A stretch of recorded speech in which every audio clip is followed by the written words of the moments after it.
یعنی 15 میل تک اس کی روشنی پہنچتی تھی۔ یہ چاند پارے اور چاندی کے اجزائے ترکیبی اور مکنہ کے فن شعبدہ بازی کا کمال تھا۔ ضعیف العقیدہ لوگ اسے خدا سمجھ بیٹھے۔ وہ چاند نخشب کے کنویں سے طلوع ہوتا اور تقریباً 15 میل کی مسافت کو روشن کرتا تھا۔ یہ ایک حیرت انگیز بات ہے، کیونکہ آج سائنس کی حیرت انگیز ترقی کے باوجود سائنسدان بجلی کے بل بوتے پر کوئی ایسا بلب ایجاد نہیں کر سکے جو اکیلا اتنے بڑے علاقے کو روشن کر سکے۔ ابن مقنع کے چڑھائے اس چاند کی خبر دور دراز تک پہنچ گئی اور لوگ جوک در جوک اس کے پیروکاروں میں شامل ہونے لگے۔ بہت سے لوگ گمراہ ہوئے اور اس کو سجدہ کر کے خدا مان لیا۔ مقنع کے پیروکار رات میں چاہے نخشب کے گرد جمع ہو جاتے اور پھر مقنع چاہے نخشب سے چاند طلوع کرتا، جو کافی بلندی پر جا کر معلق ہو جاتا اور ہر طرف روشنی پھیل جاتی جو میلوں دور تک نظر آیا کرتی تھی۔ اس وقت کے خلیفہ مہدی تک اس فتنے کی خبر پہنچی تو اس نے اس فتنے کو زیادہ سنجیدگی سے نہیں لیا، کیونکہ اس وقت وہ خود بہت سے مسائل میں الجھا ہوا تھا، جن میں ایک بنو امیہ کی بغاوت تھی۔ دوسری بات یہ ہے کہ اس دور میں اس قسم کے فتنے اکثر سر اٹھاتے رہتے تھے، لیکن کچھ عرصے بعد خود ہی ختم ہو جایا کرتے۔ خلیفہ مہدی نے اس کو معمولی سمجھ کر نظر انداز کر دیا، لیکن خلیفہ کی یہ لاپرواہی انتہائی سنگین نوعیت کے نتائج لائی۔ ابن مقنع کا فتنہ صرف اس کے علاقے تک محدود نہیں رہا، بلکہ دور دور تک پھیل گیا۔ اس کے پیروکار نہ صرف ہر گزرنے والے قافلے کو لوٹنے لگے، بلکہ ان کی دیدہ دلیری اور بدمعاشی اس حد تک بڑھ چکی تھی کہ یہ قافلوں میں شامل عورتوں اور لڑکیوں کو بھی قید کر کے ان کو اپنی لونڈیاں اور باندیاں بنانے لگے۔ ابن مقنع طاقت کے نشے میں سرشار تھا۔ اس نے خدائی کا دعویٰ کر دیا اور علاقے کے تمام حاکموں کو خطوط روانہ کر دیے، جس میں اس نے دعویٰ کیا کہ توبہ نعوذ باللہ خدا اس کی ذات میں حلول کر گیا ہے، لہٰذا اس کو خدا تسلیم کیا جائے اور اس کی مکمل اطاعت کے ساتھ ساتھ نذرانے پیش کیے جائیں۔ ایسا ہی ایک خط اس نے خلیفہ مہدی کو روانہ کیا، جسے پڑھ کر خلیفہ سخت طیش میں آ گیا۔ اس کو اپنی لاپرواہی کا احساس ہوا۔ اس نے جواباً اپنی فوج اس فتنے کی سرکوبی کے لیے روانہ کر دی۔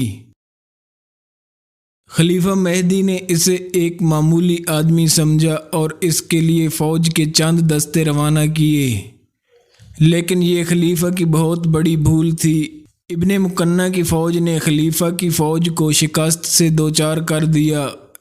اس شکست کے بعد خلیفہ مہدی نے باقاعدہ مکمل تیاری کے ساتھ اپنے وزیر معاویہ بن عبداللہ کی سرپرستی میں ایک لشکر اس فتنے کی سرکوبی کے لیے تیار کیا، لیکن مقنع کی طاقت اتنی بڑھ چکی تھی کہ یہ لشکر بھی ناکام ہو گیا۔ اب خلیفہ نے معاویہ بن عبداللہ کی مدد کے لیے مزید بھرپور اور تازہ دم کمک بھیجی۔ اس کمک کے پہنچنے کے بعد اسلامی فوج نے دوبارہ مقنع کے قلعے پر حملہ کیا اور کافی مشکلات کے بعد معاویہ بن عبداللہ قلعے کو فتح کرنے میں کامیاب ہو گیا۔ اپنی شکست دیکھ کر ابن مقنع نے قلعے کو آگ لگا دی اور اپنے پیروکاروں کو اس میں کودنے کا کہا اور خود قلعے سے فرار ہونے کی کوشش کی۔ فرار ہونے کی ناکام کوشش میں وہ پکڑا گیا۔ اس کی موت کے متعلق مختلف روایتیں ہیں۔ بعض لوگ کہتے ہیں کہ مسلمان قلعے میں داخل ہو گئے اور انہوں نے مقنع کو قتل کیا، جبکہ کچھ لوگ کہتے ہیں کہ اس نے پہلے اپنے تمام رفقاء اور رشتہ داروں کو زہر پلایا اور پھر خود بھی زہر پی لیا۔ ایک روایت یہ بھی ہے کہ اس نے ایک گڑھے میں آگ جلوائی اور اپنے معتقدین کو جمع کر کے کہا کہ جو لوگ میرے ساتھ فردوس بری میں رہنا چاہتے ہیں وہ اس آگ میں میرے ساتھ کود جائیں۔ چنانچہ یہ لوگ اس آگ میں کود گئے، ان میں مکنہ خود بھی شامل تھا۔ اس کے خاندان کی ایک عورت جو اس واقعے میں بچ گئی تھی، اس کے کہنے کے مطابق مکنہ نے ایک بہت بڑی دعوت کی جس میں اس کے خاندان کے تمام افراد، اس کی بیویاں، لونڈیاں، کنیزیں اور قریبی رفقا شامل تھے۔ سب کو کھانے میں زہر کھلا دیا تھا۔ اس کے بعد خود اس نے آگ روشن کر کے اپنی نقاب اتاری اور سر کے بل خود کو اس میں جھونک دیا۔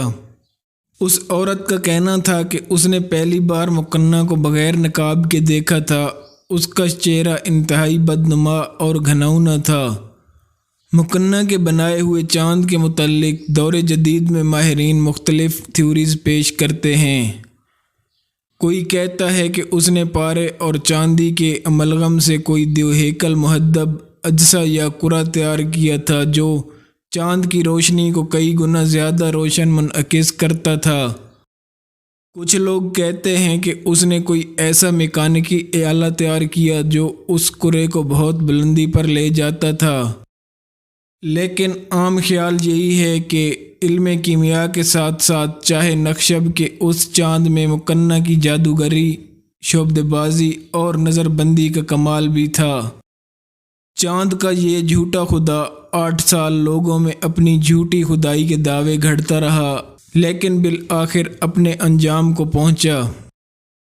ابن مکنہ کی موت کے بعد اس کا چڑھایا ہوا چاند چند دنوں تک آسمان کو روشن کرتا رہا، لیکن ایک دن چاہے نقشب میں ڈوب کر ہمیشہ کے لیے ٹوٹ گیا۔ تاریخ میں درج ہے کہ جب عباسی فوج نقشب پر غالب ہوئی تو انہیں کنویں میں پارا سے بھرے ہوئے ایک بہت بڑے برتن کے سوا کچھ نہ ملا۔ عباس علی رستم کے مطابق نقشب پارا سے بھرے ہوئے اس برتن کو خفیہ پلیوں سے گھماتا تھا۔ کنویں میں آئینے کے ذریعے اصل چاند کا عکس ڈالا جاتا جو منعکس ہو کر اصلی چاند کی روشنی کئی گنا بڑھا کر فضا میں چاند کی شبیہ پیدا کرتا تھا۔